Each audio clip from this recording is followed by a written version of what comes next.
right now? That's the first fight in What are itself. you weighing right now? I woke up at 158, so I'm doing pretty good. Weight's good, honestly. Honestly, better than it's ever really been. So I'm doing pretty good.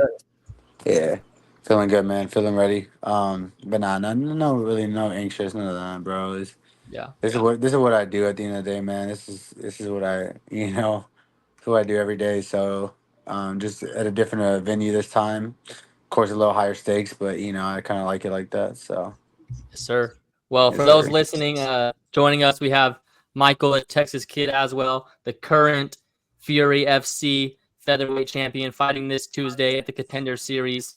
Yep. Thank you, man. I appreciate you coming on. No worries. Yeah, I know it was last minute, but glad we can get this in real quick.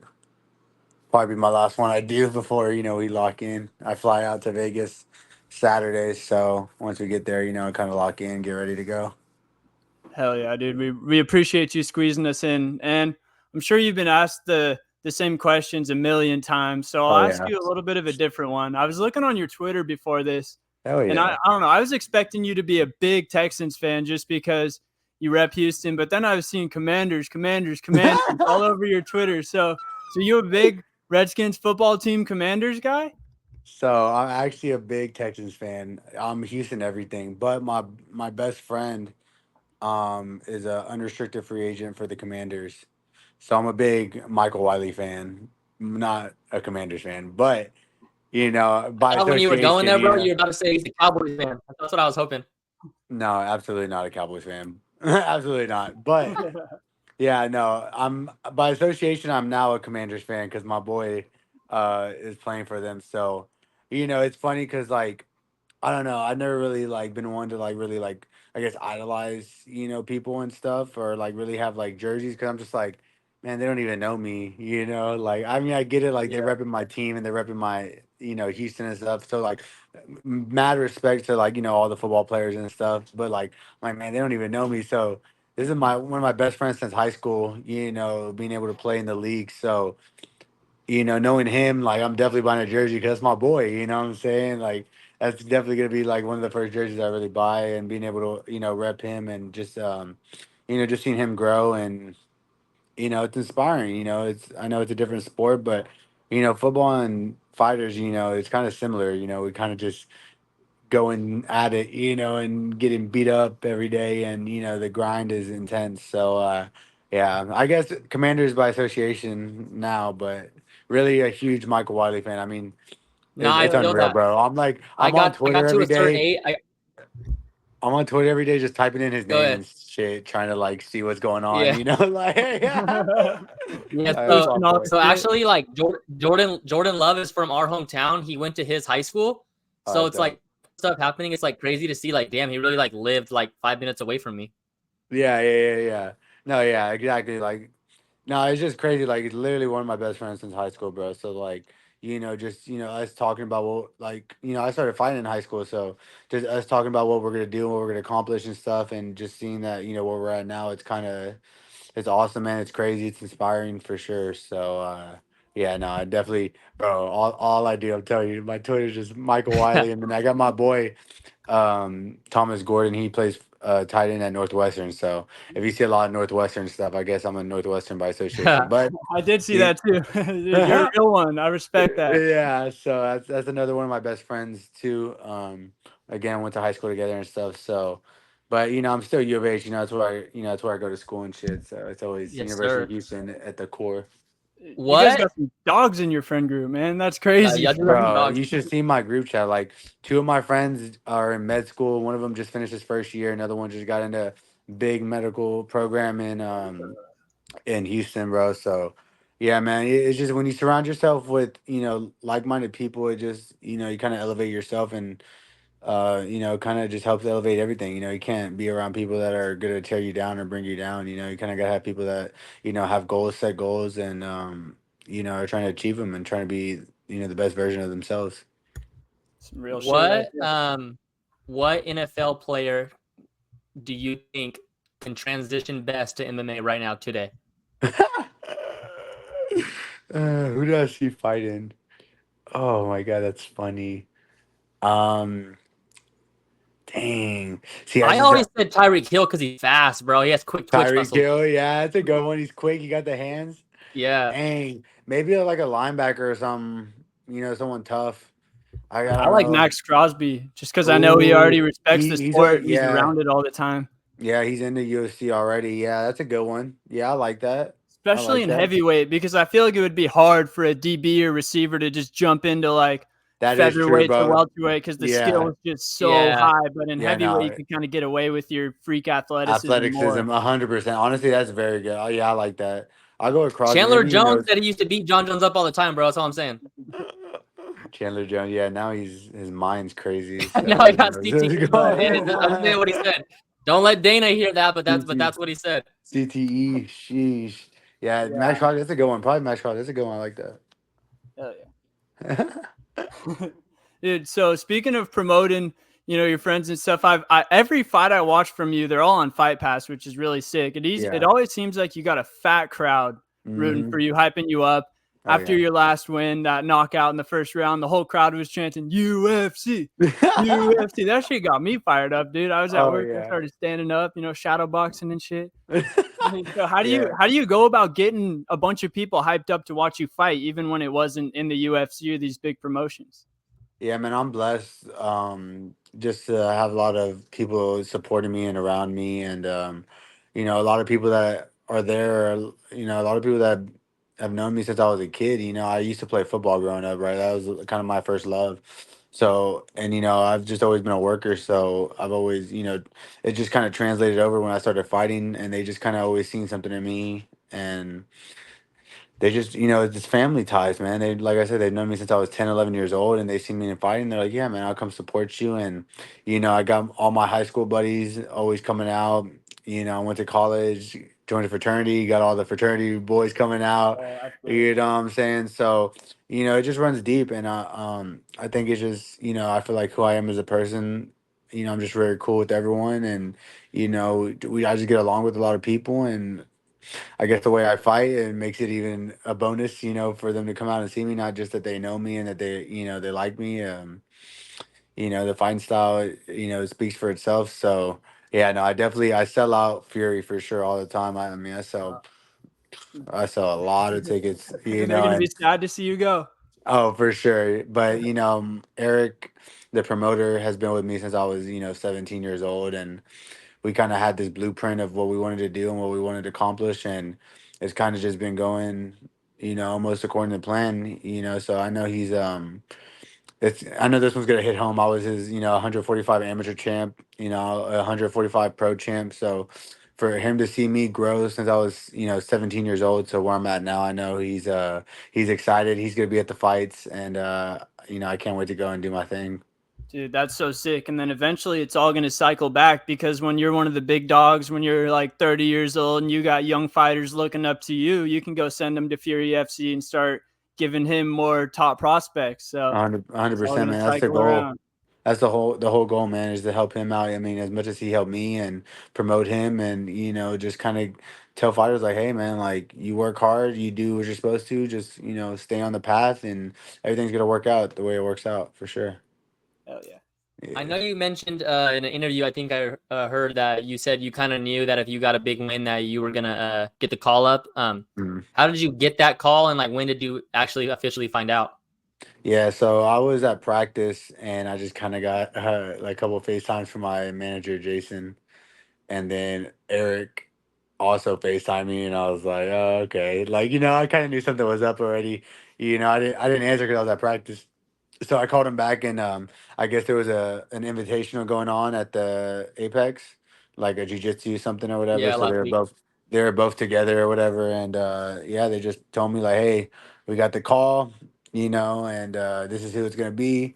Don't say nothing, not official, but this is probably the date. This is who you're gonna fight, and so then it was cool. I got the call, but for me, like, I need to see that contract. Like, I need to see, I need to put my pen to paper to make sure it's official, because Yeah, everyone could say this date, this person, and then next thing you know, it's different day, different person, and you're like, But so once I got that contract, I got it with my girlfriend, and we were just sitting there looking at it, and I was like, okay, here, you read it. I let her read it, make sure everything was, legit. But it was like, bro, like Fury contract compared to that contract, oh my gosh, I can't Just even for the imagine what Contender the real. Series? Yeah, just for the Contender Series, it was like, bro, like 30, 40 pages. I was like, oh my god, I can't even imagine what the UFC is looking like. They're just going over their I bases, know. making sure that nothing, you Yeah. don't, just whatever. Is Literally, anything you Ebola or could think of, anything bro. like that. Anything you could think of, bro. Like they literally had it in there. I was like, man, this is all right. is Contender Series show win or is it just like a show? No, show and win. Show and Okay, win. good. Yeah, so you show up, make way, you get paid. You win, and you get paid. Hell yeah. Yeah. I'll say this: I was making more Fury though, but it's all good. Oh, whoa. It's all good. You gotta get Whoa. on the bigger stage, even if you're a Yeah, no, it's smaller just fish in a Contender bigger Series. pond. Yeah, Yeah. 100%. Yeah, you gotta once you get to the UFC, and then it's the platform. Really, is that what you're looking for? You know, what I'm saying, to be able to be on the UFC and have the eyes on you, to be able to venture out and do other things outside the UFC. That's where you really get paid, is being able to market yourself. And if you look at guys like O'Malley, right, like that dude's Instagram, his TikTok, his Snapchat is just blowing up. He's getting paid off every single social media platform. Yeah. So. That's all. It's all about just getting in, getting your foot in the door, and then being able to expand from there.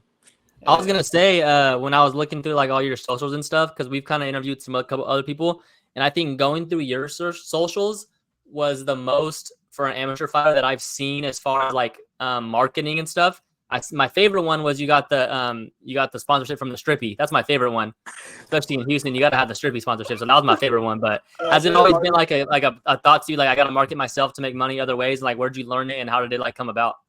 Yeah, for sure. I mean, especially my dad. He really was the one that just kind of pushed it, and it's like, especially like for Fury, for example. You're getting commission off of the tickets that you sell. So right, like just in your head, you sell a lot of tickets, you're gonna make a lot of money, right? You know what I'm saying? So that was just kind of the basis, and knowing that you got to go and sell yourself a little bit, and talk to these different companies and different promotions. But like I said, it's a lot of family stuff, bro. So like a lot of these people that sponsor me are a lot of you know people that are like my uncle, who owns his own company and sponsors me, and then his son, my cousin, he owns his own Who owns the performance, Strippy?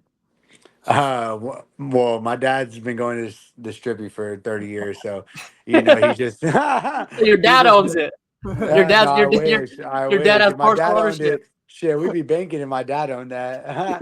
but he, but he just known the people there, and he was really cool with all those guys there, and they're really into the MMA scene. Especially, it's crazy. It's almost full circle, because they used to hold shows and stuff at the strip club back in like 2000, 2001, for my coach, my late coach who passed. They used to do business together, and they used to host even weigh-ins, or stuff like that when my coach was a promoter, back in the day in Houston. So it's kind of crazy. It's full circle, like Tito Ortiz used to be around, and they used to all do stuff at the strip. So it's kind of crazy in full circle. And seeing the guy named Rick, the one that is like the manager, takes care of the strip, and he's just like, seeing, me now to back then. Like, they've been sponsoring me since I was an amateur, bro. Like, literally since I was 17, So it's just, like I said, it's just really like family stuff. Like, to me, like, he's family, man. He always take care of me.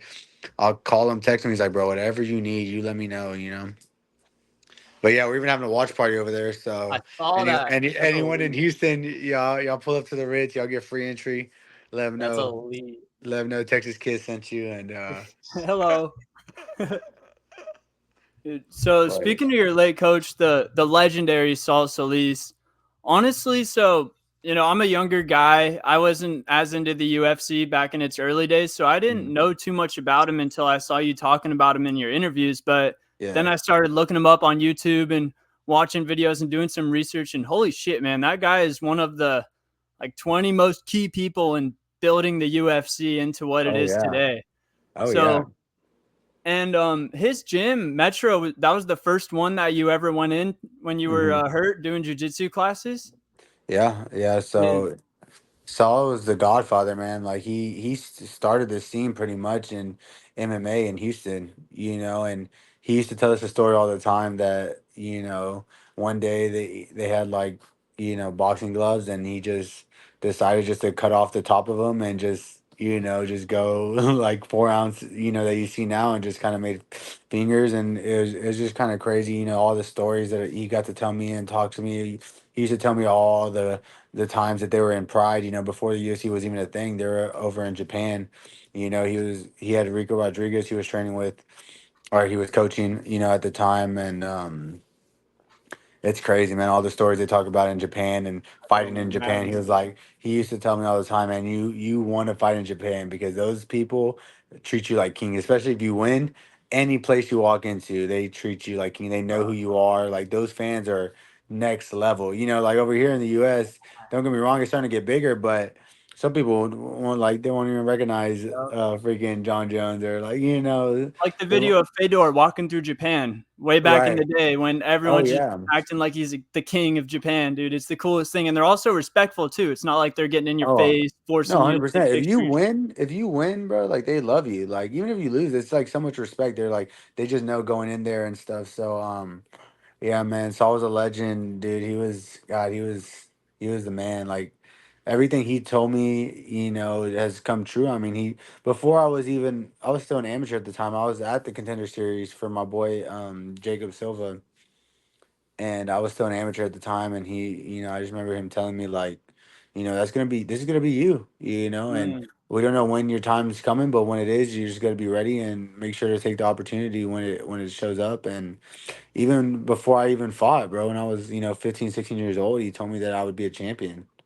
He and that didn't he never told no lie. He's no BS, bro. Like yeah, I mean, I miss that guy so much, bro. That's the only thing probably missing, is him. But he mm. used to tell me all the time, the only thing that's gonna stop me from being successful, from being great, is life. And I didn't really know he was talking about him at the time, but that's what life threw at me. I never really had too many things like that that really, like hindered, my life. I know a lot of people have things going on, they got kids, or, this or that, so it's just something that I had to battle through, something I had to, face head on and kind of get through. But I definitely wouldn't be in this position without him, man. I miss him a lot, bro. But I know he's gonna be there with me. I know he's gonna be watching me, and I know he's smiling, super proud of me. And yeah, it's gonna be dope, man. I can't wait. Dude, 100%, man. His legacy is going to shine on through you and 100%. all his other fighters that are still out there. Yep. I mean, it's got to give you so much confidence just knowing that a legend like that saw something in you just from a young age before you were polished or anything. Like whenever you might be doubting yourself or having a rough day, I'm sure you can just go back to that in your mind and that just puts you right back up. Bro, 100%. I mean, he's no BS, like I said, bro. Like he literally was like he used to just see like, he'd coach the regular classes, and he's like, that's terrible. Like you're so bad. Like you're the worst. Like so blunt and honest, and that's why you love him. So I just remember him telling me that, and I just like everything he said, I just took it to heart. Like I believed, I just really embraced. So he told me I was gonna be a champion. He was like, well, you gotta lose the weight first. I was like 210 pounds. He's like, you get to 145, then I'll coach you. But you can be a champion. I said, all right, sounds good to me. So that's what I did. I freaking told my mom. I was like, Mom, this is what I'm gonna do. So she started cooking for me, and next thing you know, I lost like 50 pounds. Took my first fight at 17, and I mean, that was all she wrote. I lost my first fight, and I was like, yeah, this is what we're gonna do now. So I kind of just for me, I'm just kind of all in mentality. I was like, this is, he told me that I'm gonna be a champion.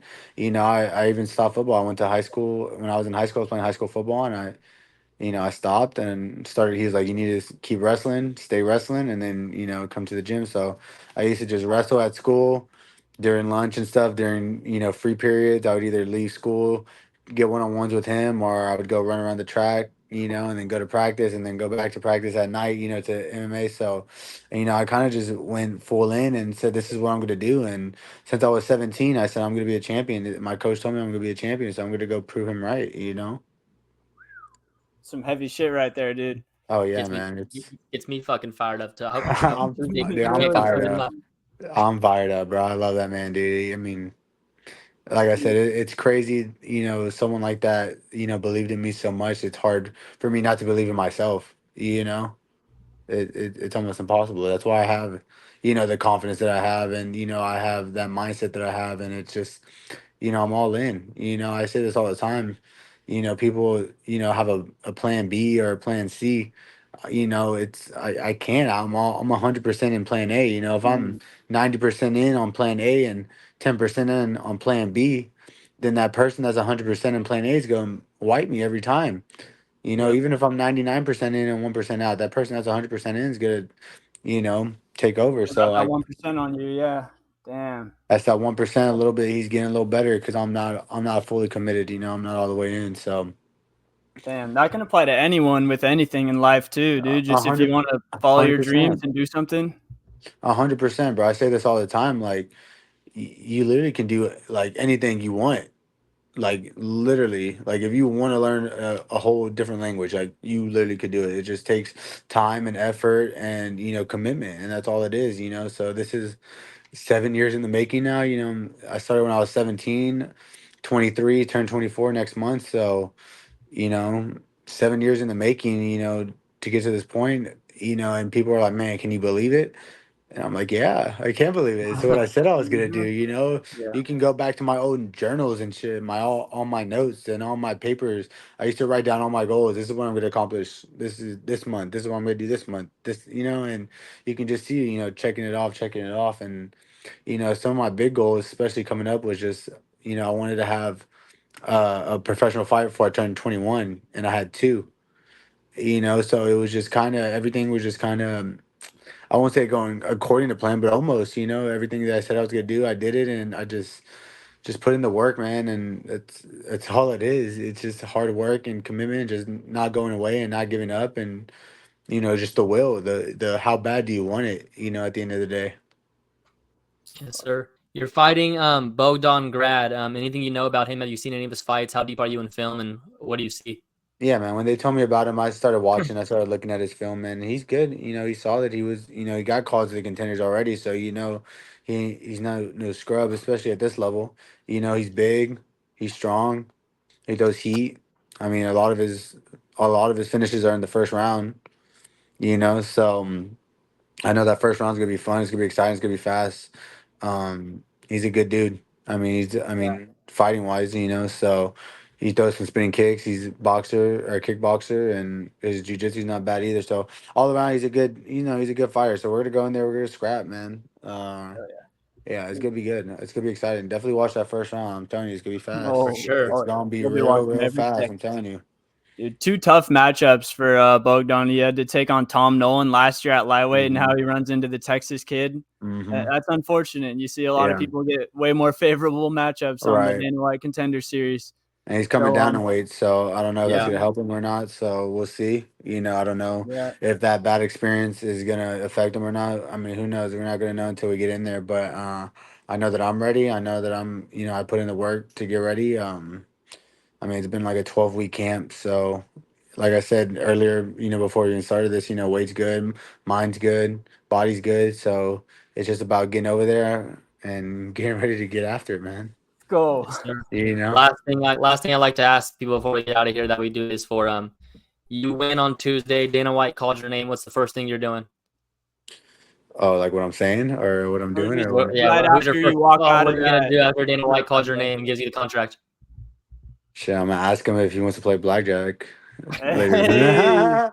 Hey, Say, hey. hey, what is you and Steve will do it in town? Let's play some blackjack Facts. later Do you have tonight. a when you get into the UFC? Do you have a name that you want to see right away at 45? Like I want to fight this guy. Uh Not necessarily off the top of my head, but I mean, you can ask my girlfriend like every week, I'm watching just really featherweights. I'm kind of already getting a sense of who I could be fighting, or, even on the contender series, right? Like, pretty much what they're probably going to do is match up, the people that won on the contender series with the people that won on the contender series in the UFC, right? More or less, right? Like, that's kind of how they match make, or, or the guys that are like, even like this week, there's featherweights this week, right? Some guy fell out this week. So of course, me, I texted my manager. I'm like, "Yo, what's up? You need someone to fill in." Yeah, may as well get right in there. Skip a step, I was like, dude. I'm Line already gonna up, be bro. there. Like, I'm already cutting weight. That's He's what like, Valen always tells me. What's the worst thing that could happen if he you was just like, try? he What's was the like, worst thing that bro, could happen? he was like, bro, you're crazy. He was like, we already found somebody, but you're crazy. Hey, But you if know what I'm saying? So, Dan Ige paved the way. you know, I mean, all of them paved the way. Really, Kevin Holland really paved the way, dude. Yeah, That dude fought Mm, he fought 5 short notices in 1 year and yeah, made so much money just doing short notices and winning. He went like 5-0 in 1 year, bro. All short yeah, notices. Like how unheard of is now he's getting banked probably just to fight. mm-hmm. He's getting paid more than these freaking champions, I think, bro. I don't know from what I'm hearing, but yeah, Yeah. so I don't really have a name in mind, but I am watching all the featherweights. So, you know, to be real with you, I think I match up well with a lot of these guys, a lot of the up and comers, and bro, even the freaking top 15, bro. I'm not even gonna lie. Like I be watching them, and you know I'm young, and I know it's just probably maybe overconfidence of myself, but I just see holes, and I think that in my match, I think my style is just problematic for a lot of people, just a lot of fighting in general. It's hard, I just that forward pressure and that will to not go away it's tough to deal with. Mm-hmm. We just saw it with Dricus. We just saw. I mean, Dude, obviously not the literally, same thing, but just that literally, pressure and not going away, bro. That was literally nuts. just staying, like just being there. It's Mm-hmm. annoying. It's so annoying. Hell yeah. And one more blackjack related question about Talk the to me. Dana White. Have you heard of the tunnel of chaos thing that he does? What was that? Bro, so apparently you get the invite from Dana and he just sits you down at the Red Rocks Casino Uh-huh. and asks you how much money you want to win. And then you just sit down and play blackjack with yeah. him and he just like bets his own money and wins it and then gives it to you. Yeah, I, well, we I, I need, saw yeah. I saw it on a podcast. So What's it called? Let me Yeah, he remember that. said I'm gonna like put that in my Tunnel of notes. Chaos, I Tunnel believe. of Chaos. Yeah, Yeah. I'm definitely gonna ask him about that. he He ain't said do. in a He's podcast I listened to the other day about him. He said that he met like some doctor friend somewhere, like, and uh then they like, kept in touch. Then the doctor friend called him and was like, "Hey, I'm coming into Vegas. I just lost Okay, like I 2 million. did. I I need to get did it see back." that. I did see that Yeah, interview. I did see that one. Yeah. Okay, I'm gonna keep that in mind. Tunnel of Chaos. Yeah, I'm gonna ask him. I'm gonna be like, "Yo, let me get Hell a yeah. let's let's get go tunnel of chaos, 50K." baby. Let's go. All right, man. Michael, we appreciate you so much for coming on. Yeah, We'll be man. tuning in on Tuesday. Hopefully, Sweet. all you guys watching are as well. Let's We will go. see y'all on the other side. Let's Yes, sir. go. Thank you. Yes, sir.